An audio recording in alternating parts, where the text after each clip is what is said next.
Kabuang Kanaday. Tapusin natin na maayos to. Senado to ng Pilipinas, hindi to palengke. No. Thank you. Sorry. Ma'am, There is not. Excuse me. Point. Sandali. Order.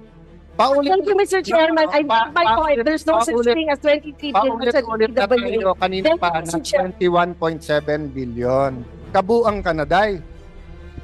Tapusin natin na maayos to. Senado to ng Pilipinas, hindi to palengke. Pakibalik nyo nga sa slide ng DPWH na yung 21.7 billion. Paulit-ulit tayo, Nancy, na nag-i-insist na 23. Yung 2 billion, ayan. Tapusin natin, then I'll move on to you, DPWH. Yan. So do you confirm, Sec Sadain, yan ang present mo kanina? Yes, Mr. Chair. It's 21.73 billion. Okay. Can you show yung present ko naman na nakahima yung teka na ano? Yan. Yan din ang present ko, 21 billion 730. Pero ayaw niyang sagutin bakit 600 million yung landscaping, bakit 875 million ang security systems, bakit 766 million yung IT system, bakit 577. So in our next hearing, when she cools down, she can come back and explain that. But as of today, ang sinabi niya, hindi pa daw niya nare-review. I will submit to all members of this committee yung sulat sa kanya na March 20. Nandun naman. So, let me go back when she came in. Sec Sadain. Again, you apologize to us, I apologize to you. Hindi dapat ganito sa Senado. All I want to do is finish this review. Kung tatanggapin ni Senator Padilla yung trabaho at gusto nyo siya mag-review, wala rin problema. Hindi ko porte ang pagre-review. Kahit estudyante pa ako noon. So, may I ask Sec Sadain, sir, can we, DPWH muna. I will take care of my own staff and talk to Senate President. Ang gusto ng Senate President, yung 70 na consultants, mag-submit lang ng hanggang June 30 na kanilang report. Kasi ayaw naman namin maging rubber stamp. Personal feeling ko, marami sa kanila kailangan natin. Hindi ko masabing lahat, hindi ko masabing marami, hindi ko sabing maliit kasi hindi ko pa nare-review lahat ng ginagawa nila. Kasi inuna natin lahat ito. 'Di ba? But I do believe they are patriotic people. I do believe they want to see the building completed.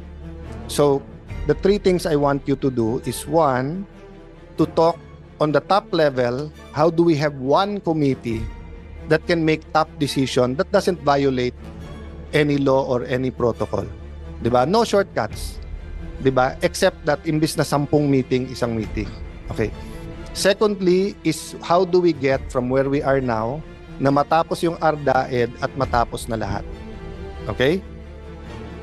Number 3, kung anong kulang na makakatulong sa amin para desisyonan to, like yung BOQ, etc., isubmit.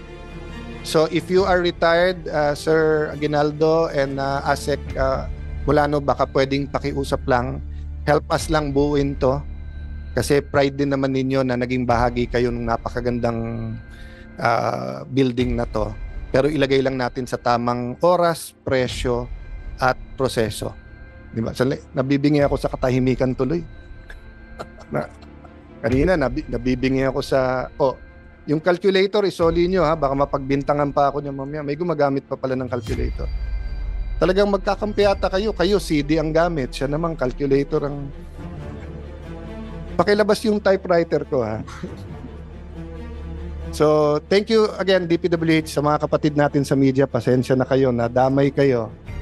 Tapusin ko lang to sa ibang bahagi magpapa-interview ako. But katulad ng SCT, napaka-unfair sa kanila kung magsi-statement ako ni hindi ko pa sila nahaharap isa-isa. Naharap ko na yung iba sa kanila, hinaharap sila ng staff ko, kinausap na ni Senate President yung iba, pero hindi biro na 70 people ay kunan ng opinion ng bawat isa. So Ma'am Lanchon, Ma'am Banasan, kung nagtaas ako ng boses kanina, you know I don't mean any harm. That's my way of...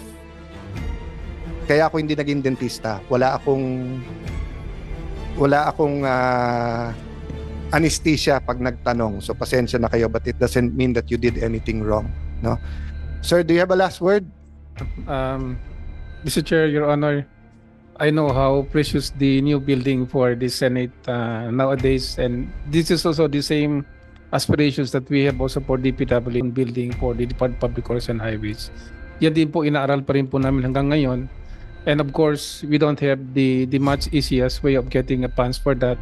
Pero yung pong queries that you are actually raising is actually a welcome address to us, because we know it's also one way of giving a clarity on what was happened in the past and how the projects can move on.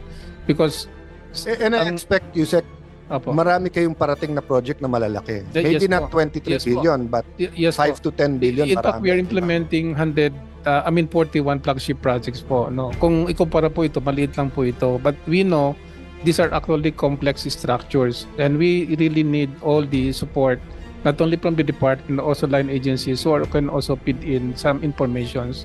So with regards po sa new buildings, we are actually in support to your new administrations, Mr. Chair, because we know how this is important to you, and we are willing to cooperate and to give full support para lang matapos po ito ng maaga. Because ito rin po ang gusto namin, kung hindi lang po nagkaroon ng COVID at saka yung problema po doon sa mga variations, I think we wanted to get through para lang matapos ito. Agree, Sec, except doon nga, kasi uulitin ko, kung nag-usap before DAED, wala nang variation yan. But I get your point. I get your point. Nangyari na yon. No. So ang ano ko ngayon, paano natin tatapusin yung 8.9 at yung 2.35? Anong gagawin natin sa 10B? Mapapababa ba natin ng kalahati yon o ng ano? And then ano ang gusto ng mga senador? Kasi ang tingin ko mas importante sa mga senador yung permanent employees namin. Promotion na yung lumipat doon mas malaki na nga mga opisina namin doon. So I think yung ginhawa ng bisita at nung permanent employees, 'di ba? Katulad niyo, duda ko nahirapan kayo mag-parking Pagdating wala pang session ngayon. Lalo na kung may napapaganon yung madalas dito, 'di ba? So Sec, thank you very much, and I will just suspend this. Again, I'll clarify sa ating media, hindi to investigasyon. Ito ay review. 'Di ba? Nahaluan ng rebuke. Na-rebuke ako kanina, pero tingin ko naman kayo nang bahala kung sino tama at mali. Pero napakababaw naman na ang pag-aawayan lang ano yung amount. Kung mali yung amount, isubmit niya sa opisina ko, babasahin ko, isasubmit ko kay Senator Escudero. Pero tulungan niyo kami, ma'am. Ngayon, kung mali ako at kulang pa pala tong 800 million sa security, kulang pa pala tong 1.6 million sa facade, edi i-correct niyo ako. Hindi ko sinasabing ano yan So kung kung sinasabi niyo sa akin, sir, 1.6 yan pero Louis Vuitton yan. So tinatanong nga kita, wala ba tayo boss ng baka naman kung si Ben siya nang gagawa, singganda, pero at least Pilipino. 'Di ba? At hindi naman siguro tayo tatagain ng ganon. No? To use a fashion analogy, 'di ba, na imbis na si Gucci ang gagawa, baka naman pwedeng si Michael Leyva, singganda din, malaka, pero pesos, hindi dollars ang anuin sa atin. So yun ang ibig ko sabihin. So may I leave that task also with the project manager. Ma'am, tignan niyo yung phase 3. Ano doon, I don't wanna split it up. Pero kung meron doon madidelay tayo at kailangan unahin, di unahin natin.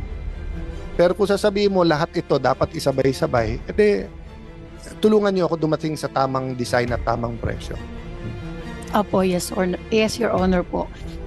Very much willing po kami sa lahat ng ipapagawa niyo po sa amin at kung paano po natin matatapos sa tamang oras at tamang costing ang Pero kailangan ko, ma'am, kasi hindi ko kailangan ng bunsong kapatid dito na ako magsasabi. Kailangan ko dito ng ate o ng tita o nanay na kayo magsasabi sa akin, sir, mali yan. Sir, tama to, sir. Kasi kayo ang project manager Yes, Your Honor. Ako po ang mother. Sige.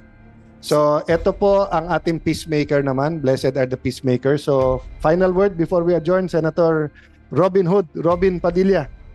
Maraming salamat po, aming chairman.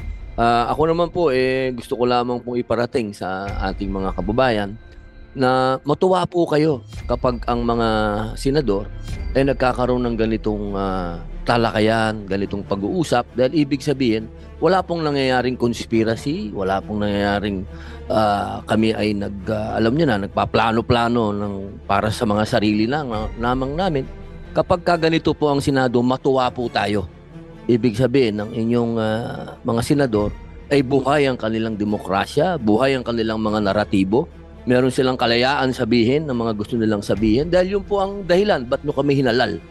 Hindi po kami nandito para magkasundo-sundo o kami po ay magkutsabahan. Kami pong nandito ay para i-represent po kayo at ipaglaban kung ano man po. Ngayon, sa oras na to, ang ipinaglalaban po dito ay yung tamang gastusin. Dahil ang taong bayan, sa pamilya nga po namin, sa loob ng pamilya namin, ako'y nako-question dahil lahat sila ay taxpayer. Kaya yun lamang po, maraming salamat po. Mabuhay po kayo, Chairman. Sa napakaganda mong sinabi, pwede ba mag-request, Senator Robby? Total, kumari mo naman asawa ko. Kabilin-bilinan niya pag alis ko ng bahay, huwag ka makikipag-away. Pero maganda explanation mo. Pwede bang tawagan mo at ikaw na magpaliwanag bakit nakipagsagutan ako ngayon?